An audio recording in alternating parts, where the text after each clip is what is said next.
this week is a real game changer. We have a reminder from the past and a torchlight that takes us into the future. I'm Atika Farooqui and this is now showing. This half hour is fun and comes along a lot of surprises, pleasant ones. So let's start with the highlights. Old wine in a new bottle, Gadar 2 is mostly for Sunny Deol fans. Oh My God 2, a film that would serve and benefit the whole nation in the long run. Must watch for all young adults. Meet the 5 bright directors of Made in Heaven 2. They share inside stories. And this Independence Day, 3-time Grammy Award winner Ricky Kej gives a rendition of Indian national anthem to the nation. Gadar 2 weaves a captivating narrative around the unbreakable bond between a father and son. Set against the backdrop of the 1971 Indo-Pak War, the film gracefully brings back Sunny Deol and Amisha Patel in their iconic roles as Tara Singh and Sakina. Residing in India with their son Jeete, portrayed by Utkarsh Sharma, they epitomize the essence of a blissful Indian family. However, amidst the tranquility in India, the situation across the border in Pakistan paints a different picture. The character of Pakistani Army General, portrayed by the skilled Manish Wadhwa, carries a deep-seated grudge against Tara Singh for his past actions, leading to a simmering tension. Sakina, the heart, the soul of the family, finds her world shattered at the tragedy of losing her family, prompting her to embark on a journey towards rebuilding her life alongside her husband and son in India. As the plot unfolds, General Hamid takes a fateful step, triggering an invasion into Indian territory. Amidst the chaos, Tara Singh mysteriously disappears, leaving a void that is widely believed to be a connection to his presence in Pakistan's Kot Lakhpat jail. Fueled by his love for his mother and driven by a determination to reunite his family, Jeete takes a bold step into unfamiliar territory, Pakistan, to rescue his father. Good aspect of the film is that the film holds an incredible sense of nostalgia that resonates strongly with the audience. The entire first half is anchored by the nostalgic links to its prequel. Sunny Deol's presence on screen is truly electrifying. Right from the moment Tara Singh makes an appearance, it has a heartwarming effect on the viewers, fueling their anticipation to witness Sunny Deol once again using a hand pump to defeat his enemies. The filmmakers have successfully brought back several familiar faces from the prequel. While the film employs an over-the-top action approach, Sunny Deol's involvement lends credibility to the sequences. Watching Sunny reprise the iconic song "Main Nikla Ho Gaddi Leke" was truly beautiful. Not so good aspects of the film are that the film's runtime of nearly 3 hours gives it a somewhat stretched out feeling. However, the presence of Sunny Deol and Amisha Patel in the movie rescues the narrative on multiple occasions. Nonetheless, the nature of the narrative itself comes across as outdated, owing to its lack of progressiveness in addressing its subject matter and its reliance on familiar themes to convey a heightened sense of patriotism. The 2 primary female characters, Muskan, portrayed by Simrat Kaur, and Sakina, portrayed by Amisha Patel, comes across as underdeveloped, which highlights a prevalent sense of insincerity at the time of portraying women characters on screen in Indian cinema. It is certain that at some juncture during the viewing experience, audiences will yearn for the presence of Amrish Puri and his extraordinary depiction of Ashraf Ali. In conclusion, this film caters to the masses and is designed to appeal to the deep affection of the Indian audience for Sunny Deol and the overall phenomenon of Gadar Ek Prem Katha.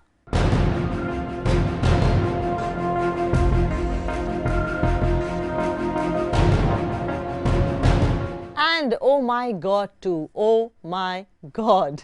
So Oh My God 2 is a worthy follow-up to its 2010 original OMG, where Paresh Rawal and Akshay Kumar staged a debate between religion and rationalism. This time, director Amit Rai focuses on a larger debate and a social issue called sex education in young adults from the lens of an average family living in a 2-tier city, when the lack of education or awareness regarding sex leads their young school-going boy to first threatening his health and then threatening his life. The fight of a middle-class man in a court with a mighty school represented by a scathing, vicious lawyer who, being a woman, is example of patriarchy and narrow-mindedness is just the right example of patriotic films that India so needs right now. It concerns the youth. It affects the daily life of people. And Oh My God 2, produced by Viacom 18 and written and directed by Amit Rai, is indeed a spectacular balance of a powerful social message, humor, entertainment and awakening.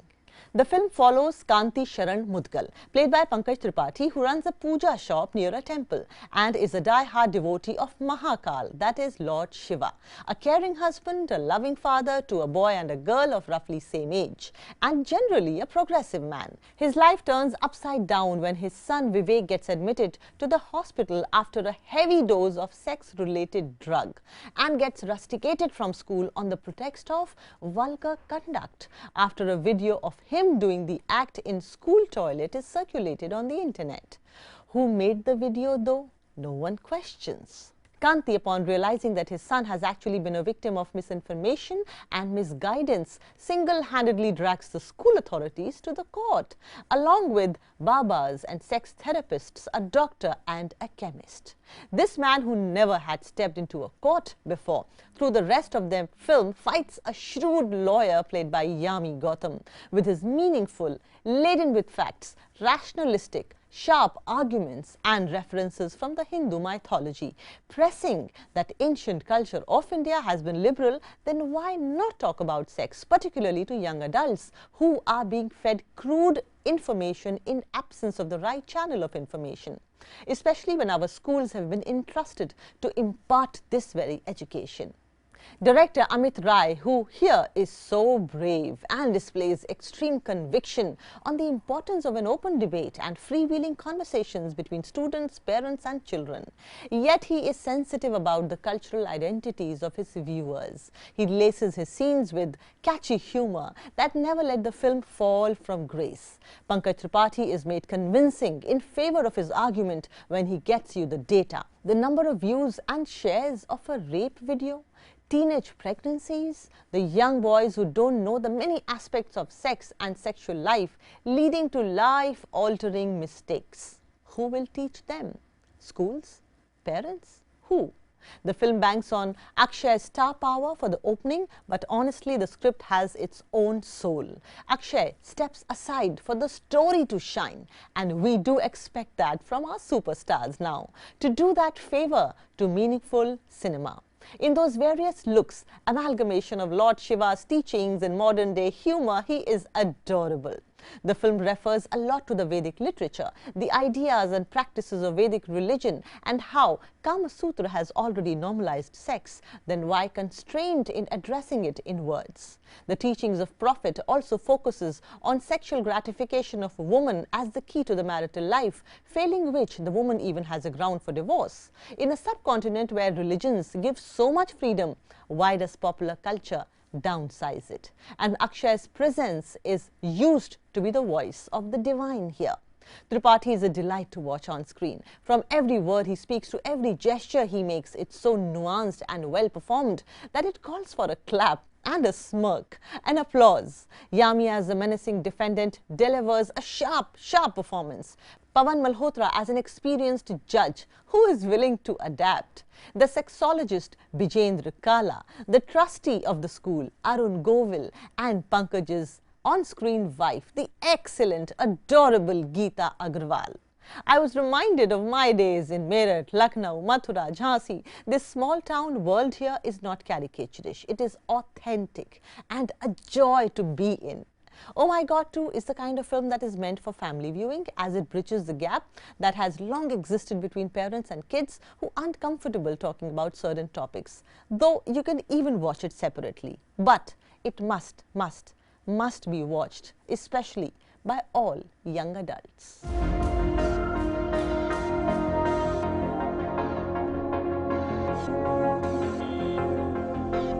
Now moving on to the world of marriages. They say marriage begins when the ceremony is over. Zoya Akhtar, Reema Kagti, Neeraj Ghaywan, Nitya Mehra and Alankrita Shrivastava are the talk of the town right now. After 4 years, they have come up with the sequel of Made in Heaven that successfully made us question the extravagance in marriage ceremonies and the disharmony in modern-day relationships. I'll chat up with all of them to find out what's new this time around. Welcome all of you, Alankrita, Nitya, Reema, Zoya and Neeraj. In the universe of Made in Heaven, this is the most beautiful casting of directors. Thank you. Nothing can be better than this. Each one of you has a different story. You come from a different background. And I'm so delighted to see you, Mr. Neeraj Ghaywan. Your voice is so important in a universe like this. Why would you be so different in 2019 when the series had come in? Why would you be so different from what average people were doing in terms of filmmaking? We're not typical of anything that you're talking about. Yeah. We are typical and there are a lot of people like us. It's not like we are some great special. There are a lot of, and we are making stories for them. So you're talking about something that like 5 of us don't completely fit into. Right. But what I'm trying to say is that there are a lot of people like us that need stories told for them and about them. And that's what we do. Okay, our craft is about telling stories, about characters. So फर्क नहीं पड़ता कि भाई आप कहाँ से आए, किस तबके से आए हैं. अगर जोया गली बॉय बनाती है, तो मैं भी मेड इन हेवन में बना रहा हूँ ना. इसका मतलब ये नहीं कि हम लोग उसके पार्ट से नहीं है तो हम लोग नहीं बना सकते. हम लोग अपना रिसर्च करते हैं, हम लोग उसके बारे में पढ़ाई करते हैं. We try to get as close to these characters as much as we can because we are fundamentally storytellers. Our job is to tell a story. We are interested in the human experience. I don't think your start mark ever is let me try and be different. Yeah. I don't think that that's where any of us operate on in any way. Tell me, when a bunch of actors is directed by different directors, is it different for them? What is the feedback that they would have given to you? You know, when you're doing episodic content, when you're doing a long format stuff, and a show like Made in Heaven needs more than one director because every episode has new locations, every episode has new families coming in, new casting, new look, everything. So it's too much for one person to do, and it's not feasible. It's not economically feasible. But the actors come in. When they come in, you do a read together. They're formed. Their characters are formed in season 1. You know, so they know what they're doing, and they go through the beats, but their characters are decided by everybody in that room. And then you play with it, and they, by season 2, they knew who they were. We didn't even need to, it's just a matter of tuning the frequency. You know, they know who they are. And it's interesting because there'll be certain days where all 4 directors will be shooting. So if you're in the Made in Heaven office, you have all 4 directors coming in.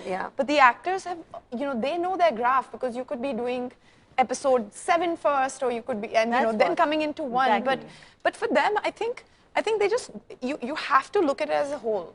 You know, it's not as segregated, and I think once they've got hold of their sur, they just run with it, and so they make our lives I think quite as a easy. new person, I'll say that what I found it very, very interesting was that we were like a family, and we knew every track, the whole of it. It's not like I've done 2 episodes, I'll know only know that track, but I'll know all of what is happening through their journey. So that, you know, those repercussions will show up in my episode. So I think that camaraderie, I think, what made a difference, I guess. And one interesting point, Nitya, you would be right to answer this. You've been associated with many international projects with a different kind of aesthetics. And while Amazon is a platform that reaches out to more than 150 countries and has to be global in the truest sense, but obviously we also have to cater to the Hindi heartland, or probably when this is primarily Indian original content.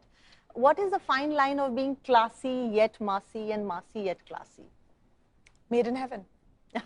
That is the, that's the one. Okay. I think just generally, I feel like I mean, look at it. Look what Monsoon Wedding did. I feel like, you know, also in Made in Heaven, I feel like, you know, in India especially, weddings, babies, I think that just cuts through, it just cuts through any kind of classy, massy thing. It's true to everybody. And I think there are so many themes between season 1 and season 2 that we're dealing with that I think that you can find yourself, as an audience member, you can find yourself in definitely one of those stories. Of course. So there's a lot of relatability. And I think even actually if you just look at Tara's graph or Karan's, I mean, you just look at your main 8. Yeah. You'll find yourself in there. Yeah, yeah. Definitely. And very important point to be discussed. Alankrita, would you like to answer that? We first watched Made in Heaven in 2019. This is 2023.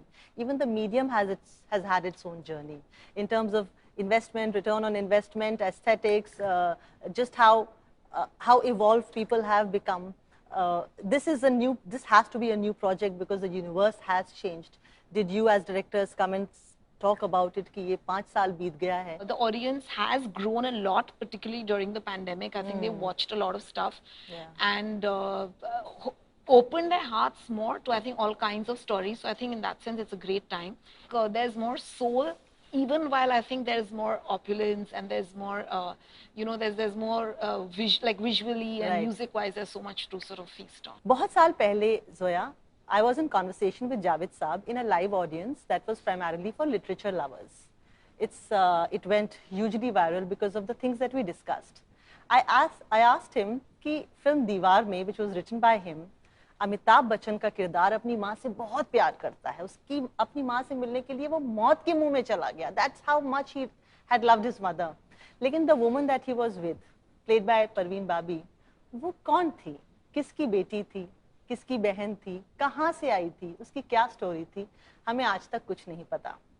I'm sure like me as a woman, you were also a woman growing up in that time and you would have seen these blatant disparities and discrimination.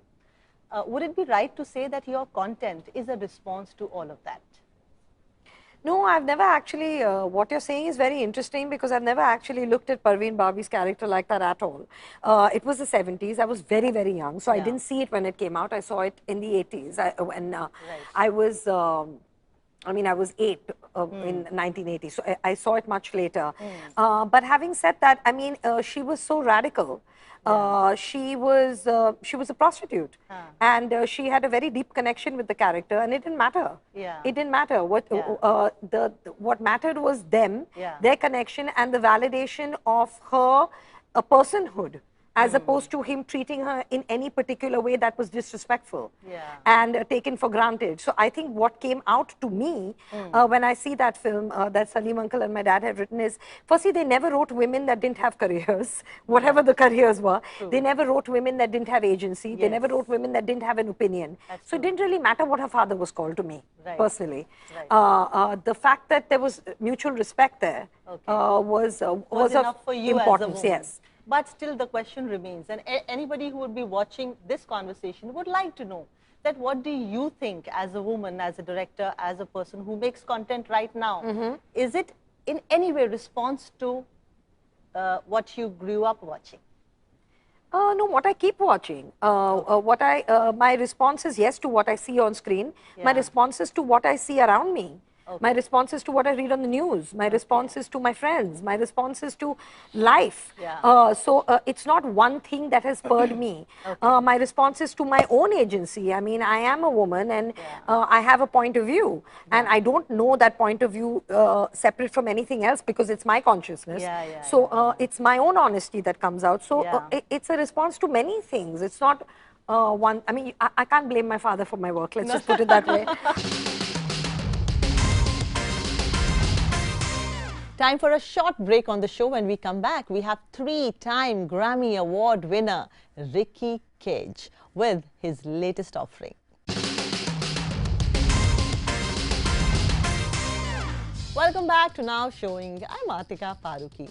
3-time Grammy Award winner, music composer Ricky Kej has recently recorded a rendition of our national anthem with the British Orchestra in London. My colleague Vishal Chatkara caught up with Ricky and got him talking about his love for national anthem and lots more.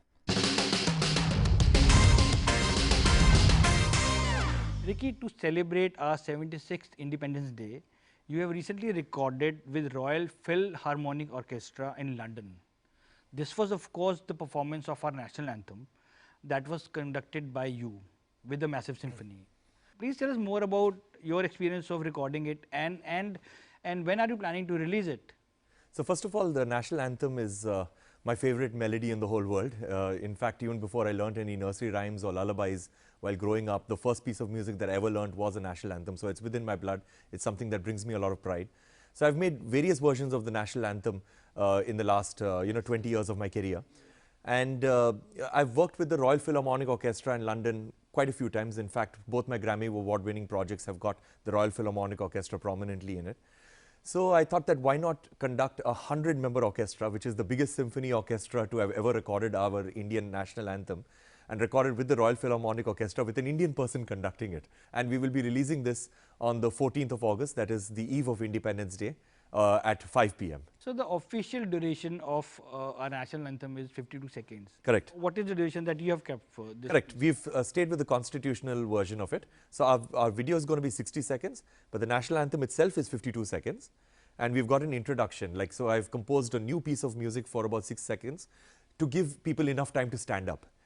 So that is why I thought I'll make a 6 second piece, 6 to 7 pieces of music, so that people know that the national anthem is starting and we have to stand up. And then the national anthem is our constitutional version of 52 seconds, because what I'm hoping is that this version of the national anthem becomes a definitive version. Okay. And anybody wants to use it for any kind of event, or anybody wants to use it for whatever purposes, they can use it without any royalty, without any need of permission. I'm just giving it as a gift to every single Indian in India or anywhere else in the world. You can use it for whatever purposes you want, as long as you do not make any changes to the music or you don't make any changes to the video. Just use it as it is. You can use it without permission for whatever you want. Now, you are a 3-time Grammy Award winner. Does that put a lot of pressure each time you deliver or make a soundtrack? Because there are a lot of expectations are there from your work. So the way that I look at it is that when one wins an award, there are always 2 ways to look at an award. The way that I look at awards is a platform, because all of my music has got a very strong message, whether it's about the environment or social impact or children's rights or refugee rights. And for me, these awards are very important because they give me a platform to reach bigger and wider audiences so that I can spread my message and my music further and wider. So that's the way that I look at awards. I do not look at awards as being pressure to do better work and all of that stuff. I look at it as enabling me to do better work. Now, you have become sort of a regular at Grammy Awards, and Recording Academy actually has recently added 3 new categories, including African music performance and Best Alternative Jazz and Best Pop Dance Recording. Do you see any time in future Recording Academy looking towards India and maybe introducing a category dedicated to Indian music? Absolutely, and the Grammys are talking about it. I know about this as a fact, because Indian music is extremely diverse. You've got the traditional forms of music, that is the North Indian form of classical music, the South Indian form of classical music. So there's a lot actually in India. I guess for the Academy, it's always going to be difficult that how do we have one category for that? Are they considering including? They're definitely considering it, because so African music, because Africa at the end of the day is not a country, it's a continent. Yes. Whereas we are as a subcontinent. So my guess would be that this would be the next step for them to actually have an Indian music category.